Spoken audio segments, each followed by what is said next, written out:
It's not just roads that have it into me. The kitchen conspires too. That is chicken, I think. Wrapped in bacon. I can never make anything like that. If it's not chicken, you can tell me because I still don't know what I'm looking for.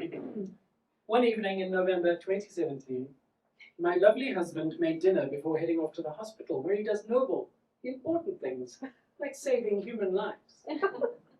The meal was chicken in red sauce. Unfortunately, the chicken was slightly undercooked, so I did what any self-respecting adult does in these circumstances. I nuked it. I forgot to cover the plate, and the chicken exploded.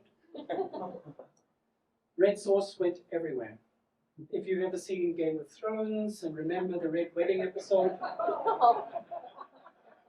picture that with poultry.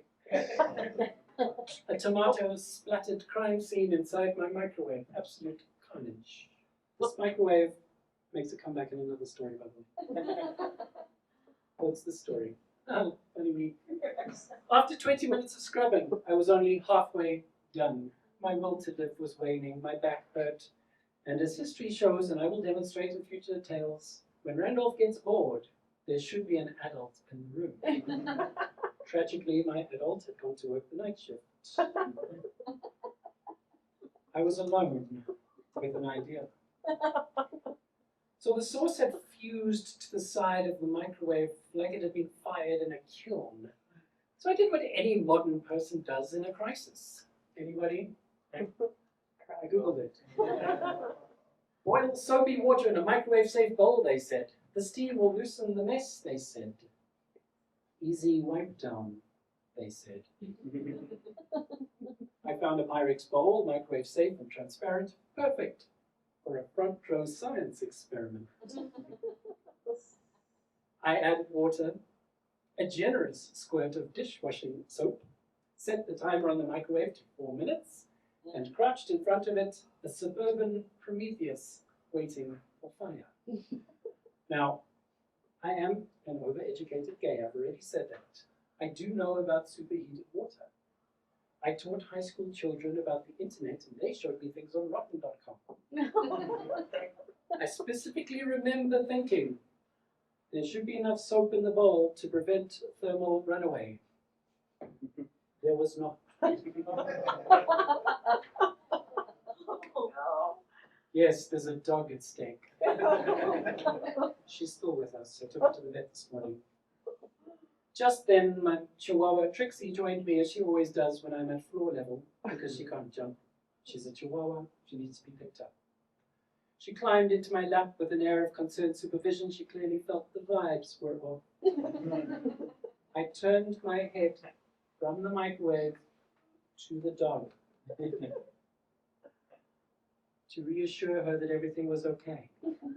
And as I turned my head away, the microwave exploded.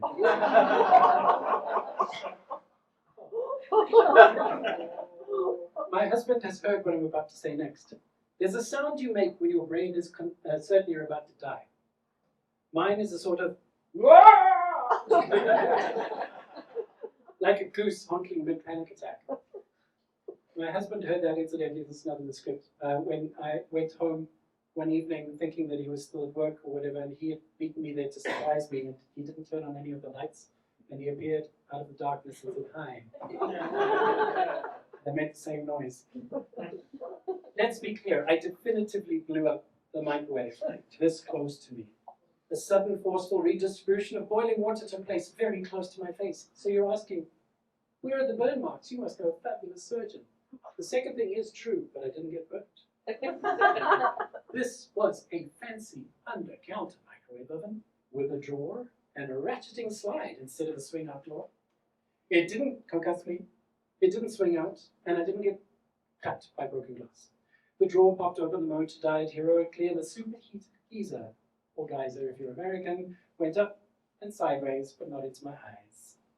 Trixie was fine. Slightly judgy, but she's a chihuahua. The bang was loud. It's the loudest bang I've ever had. But I still clapped my hands and shouted, "Move," because I have to do something to get my brain working again. Now, Trixie's been trained. If she hears "move," when she still had hearing, when she hears "move," she runs away because that's what she's been trained to do. So she obliged and gave me side eye, again, because she's a chihuahua or a genetic defect. She never looks one direction. I regained just enough composure to stumble to the basement and flip the kitchen breakers and returned upstairs to survey the scene. Now, I think you're all expecting a photograph, right? There are no photos. I may be an idiot, but I'm a dignified idiot. Soapy water was everywhere. Everywhere. On the cupboards, in the cupboards, on the walls, on the ceiling. I'm still unsure how much water actually fitted to that bowl. For one breathless moment, I thought I had discovered the solution to drought in Africa. Miraculously, the Pyrex was still intact, no chips, no cracks, just a little leftover water. There was still water left in the bowl and in the microwave. I grabbed it with an oven mitt because I thought it would still be hot, and I put it into the sink like that scene from Back to the Future with plutonium. And then I started mopping. I just want to point out here that the mopping took just as long as trying to clean the microwave in the first place. But then I made my way back to the oven to see what the damage was like. And to my sardonic amusement, the explosion worked. One swipe of a cloth, and the inside of the microwave gleamed. From Dexter to spotless in every single. Later that week, a large straight man came to help me remove the microwave because look at these hands. My husband and I decided to look for a new replacement model, bearing in mind that we were about to move house a few months later, so we didn't want to splash out. But that microwave oven, they only had one in stock, and it was more than 1,500 Canadian dollars in 2017. So we found an Asian man in the back of a shop instead. It felt very Karate Kid, but for appliances.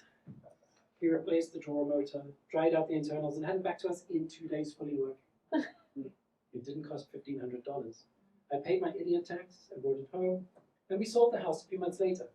This is an actual photo of the kitchen. This was the microwave.